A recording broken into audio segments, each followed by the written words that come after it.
Trigger warning, in this episode I discuss violence, misogyny, OCD, and a tiny bit of homophobia. There are also spoilers. Welcome, freaks and geeks! How are you? Did you eat? Did you drink water? Did you return some videotapes?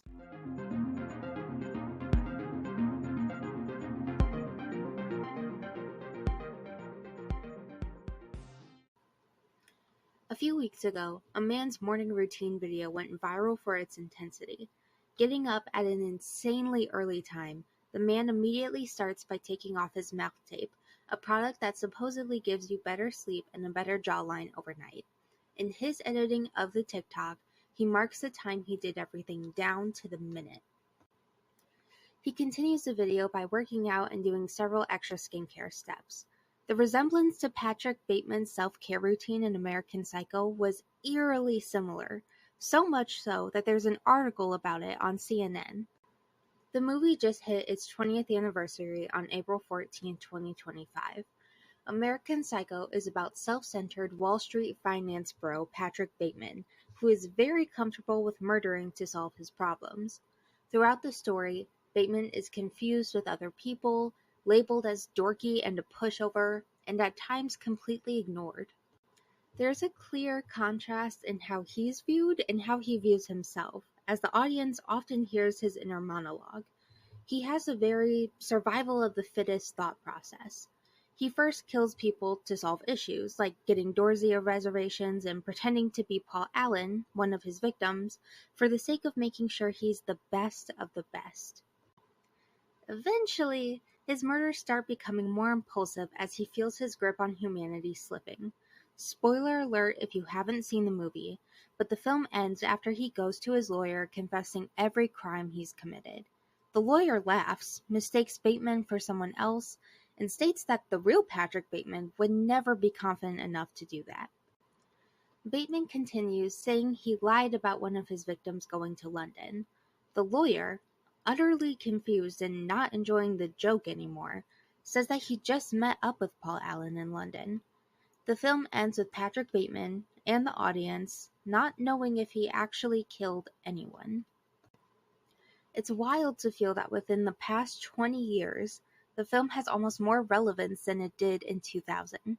With social media apps now focusing their aim on selling products rather than letting people connect, the ability and pressure to buy has significantly increased, especially when products are sold as cures to insecurities. Young men on the internet are told that buying these products will increase their attractiveness, which in turn will somehow increase their overall life success. Because Bateman is so focused on seeming perfect and put together, he has an obsession with the best skincare products, the best places to eat, the best music to listen to, and the best business cards. He sees himself and others as a perpetual project, products that can always be made to be better. This goes hand in hand with consumerism and how it pressures people to constantly work on themselves. In the CNN article, Jackie Palumbo points out the performance of it all.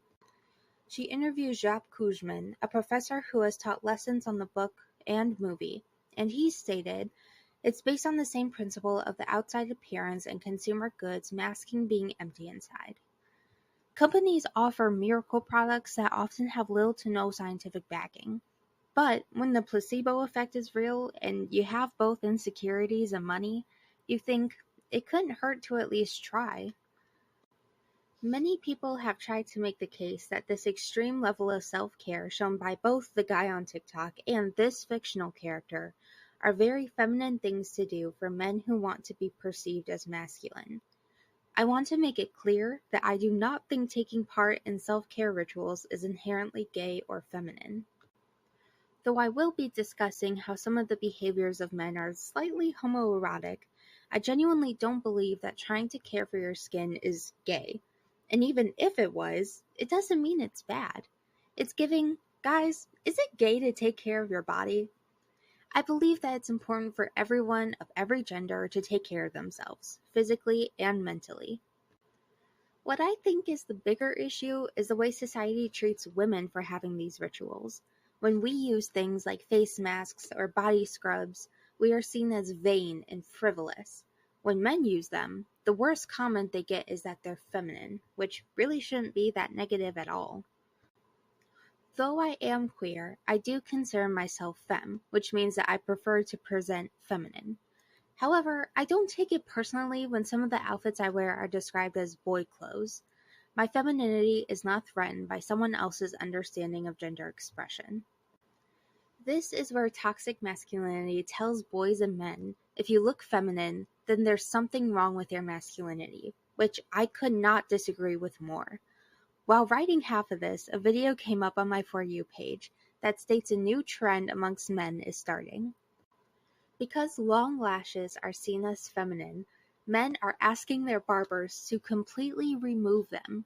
They would rather be seen as 100% masculine than keep their eyelashes. The director, Mary Herron, has expressed a lot of confusion about the current large demographic of American Psycho fans. Here's where things get slightly confusing, so stay with me.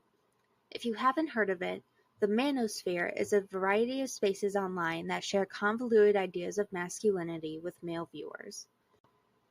Typically, these viewers tend to be younger as they're trying to figure out their adulthood.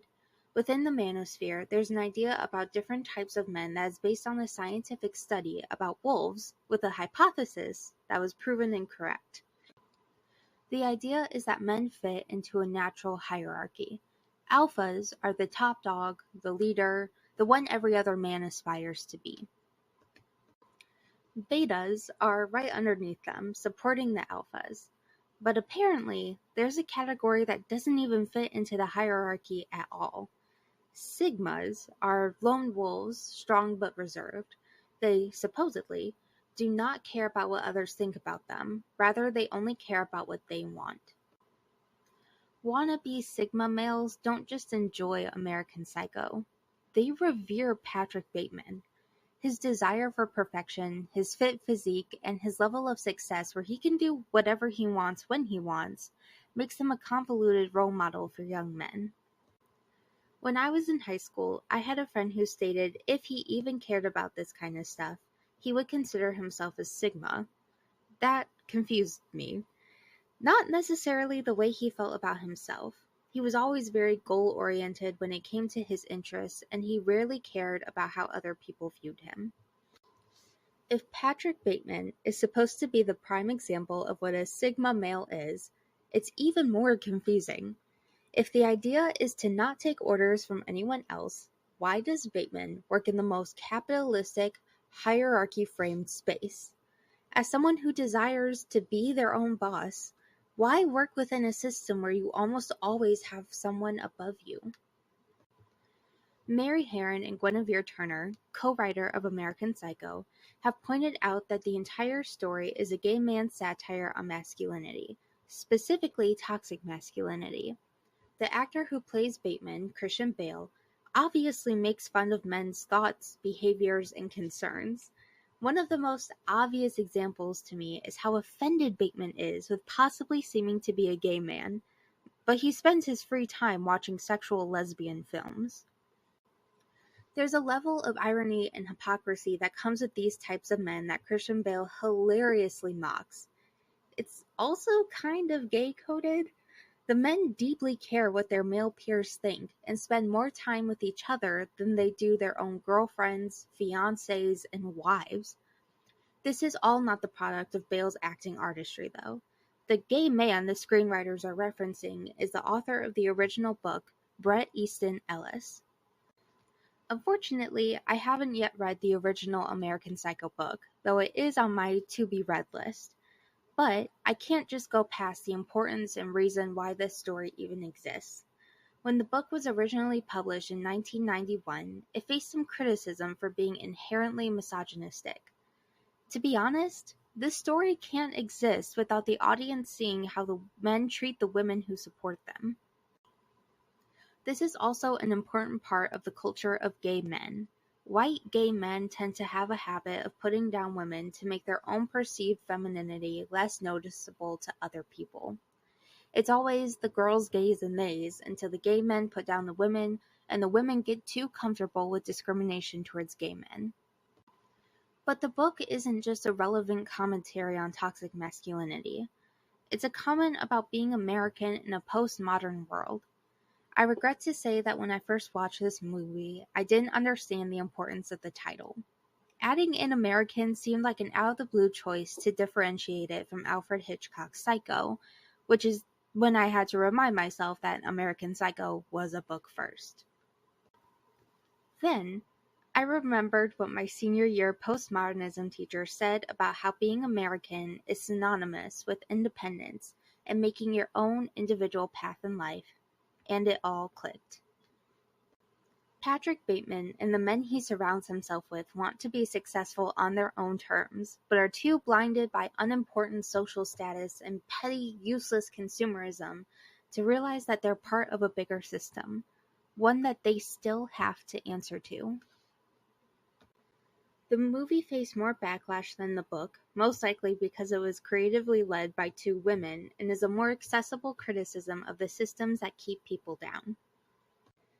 This is one of the more outwardly political movies I've seen, which is to say that the main character actively speaks on politics to come across as politically correct. This isn't the only time his behavior is based on how he wants people to perceive him. He wants to seem professional, perfect, and nice, but Patrick Bateman does not just come across as nice, he comes across as the nice guy. If you're not on the internet that much, a nice guy is a man who pretends to be sweet and not like the others, just to be exactly like the others. Bateman's actual beliefs do not match the statements he makes to maintain his image. He just wants to seem genuine and perfect and nice. A lot of Bateman's behavior can be described as obsessive-compulsive, and with the ending being so open-ended, it toes the line between obsessive and compulsive. I have a specific type of OCD, obsessive-compulsive disorder, called Pure O. Pure O is characterized by more thought-based behaviors. For example, when something triggers my OCD, I start to have obsessive thought patterns that are often invasive and involuntary. However, I don't have the physical compulsions that some with OCD have, like needing to complete acts a certain number of times. Now, when it comes to the ending, I feel a little biased. I prefer the idea that all the murders were just him obsessing over what he felt like doing at the moment. I've literally had moments where my disorder convinced me something happened that didn't, so him possibly not realizing that none of it was real doesn't feel too out there. However, if all the murders did happen and Bateman had more physical compulsions, I still enjoy the way it's described. It's not like he only tells people that killing is an activity he enjoys doing, though he does. He also tells people that it feels like a need. It's made clear that it's more than just a passing thought, but rather it becomes a real feeling. I do not feel like this movie should be viewed as good interpretation of OCD, but I do see some similarities just because of the nature of being obsessive. Well, happy campers, our time today is coming to an end. Just remember, we have to end apartheid for one, and slow down the nuclear arms race, stop terrorism and world hunger. We have to provide food and shelter for the homeless and oppose racial discrimination and promote civil rights, while also promoting equal rights for women. We have to encourage a return to traditional moral values. Most importantly, we have to promote general social concern and less materialism in young people. Bye, y'all!